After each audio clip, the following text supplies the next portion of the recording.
بسم الله الرحمن الرحيم. السلام عليكم ورحمة الله وبركاته. obboleettii teenya jaalatamtuu fi kabajamtuu akkam jirta? Akkasuma hiriyoota kee kasi fakkaatan hundaaf shamarraniif jechuudha inshaallah. Ergaa gabaabduu gaafii namoonni hedduu na gaafatan irratti inshaallah sheer walii godhi nama hiriyaa kee rakkoo akkanaa qabuufis akka qoodduuf inshaallah abdii qaba.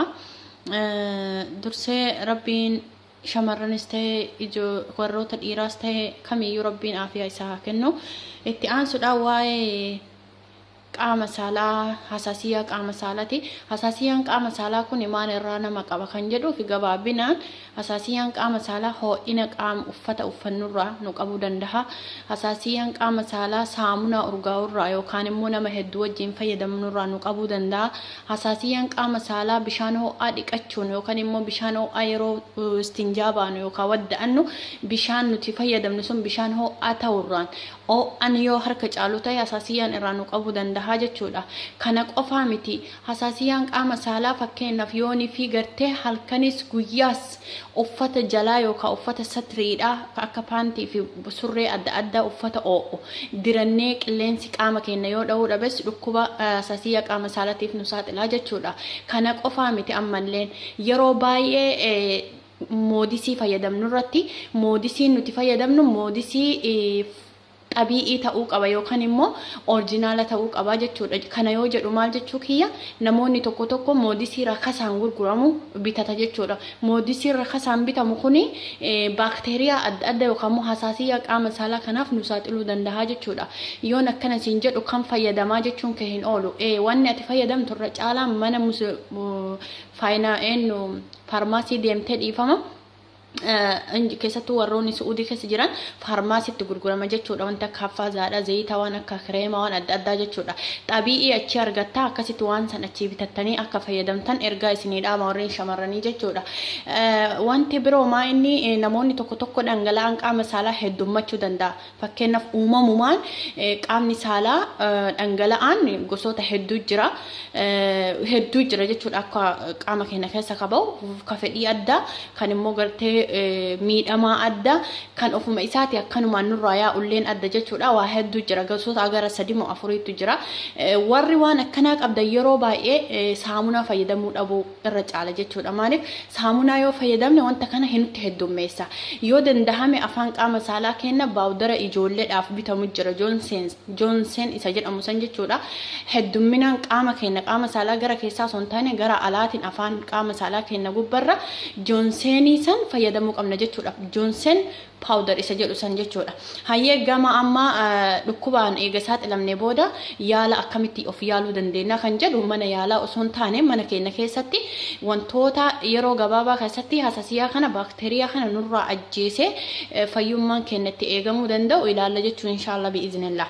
Innis waa sadii qabadheetiin dhufe waa sadiin kana osoo addaan hin kutin keessattuu yeroo hooqinsi namatti dhagahamu yookaan immoo hasaasiyaa san hooqi gizee namaan jedhu san bakka isa hooyxu sanitti dawaa kanaan riguu qabda. Fakkeenyaaf loomiidha.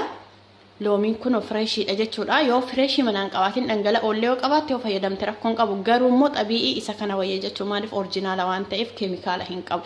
Loomii kana maal goona? Paaking baawdariidha. Paaking baawdariin kuni biyyoota adda addaatitti maarkan isaa garagara ta'uu danda'a.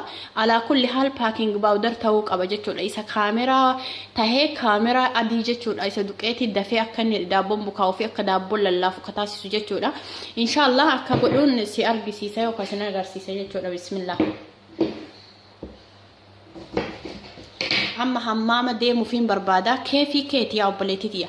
Hammaama gimmaasha kana fudhadhuuti harkaan bakka hooyxu san jechuudha. Hammaama homaa haraama sin qabu jechuudha. Namoonni tokko tokko ni gaafatanii midhaanii miti gosa midhaanii irraa miti akkamitti hammaaman seenna namni jedhus ni jira. Firee kan akkana keessaa baastee akkuma inni jiru kanatti fudhattee akkanatti sakkitti kana fuutee saanii akkana keessa kaa'attee hin qopheeffatta. Paaking baawdariin kana fal'aanaa tokko fal'aanaa sukkaaraa tokko yookaan immoo fal'aanaa nyaataa walakkaa jechuudha. Saanii akkanaa qopheeffattee itti naqattee fudhattee hammaama kee deemte jechuudha. Akkanatti kana lamaan akkanuma fudhu deem hammaama. kana booda eega istinjaa kee geessiteen boodatti saamunaa bakka itti riidu san akkamitti riida loomii makana agartee loomii kana akkanatti kanaan tuqattee paaking baawdariidha beekilaal akkanatti xuuxee qaama kan keessan akkanatti riidala bakkuma si ho'isisu san qabdee akkana riidala si guba inni yeroo saniif haa si gubu kawanni barbaadamu nuti baakteeriyaa san ajjeesuudha achi balleessu barbadeessuudha waan ta'eef kunoo inni saamunaadha aslaal saamunaadha jechuudha maaliif bakka saamunaa fayyadamtu inniin kun citric acid qaba loomiin bakkoni paaking baawdariin humna ittiin baakteeriyaa ajjeesuu qaba kunillee akkasii acid of keessaa waan qabuuf humna ittiin ajjeesuu qaba akkasumas paaking baawdariin bakka jiidhinni itti heddummatsun jiidhina san balleessuudha jiidhina balleessuu jechuun maa inni dhangala'aa qaamni keessi dhiiguu danda'a haa ta'u immoo bishaan adda addaa akka kun yooni fi qaamni nama madaa'u yoo hooyxe bishaan boosan akkasitti baa waan ta'eef akkanatti riidi taanaan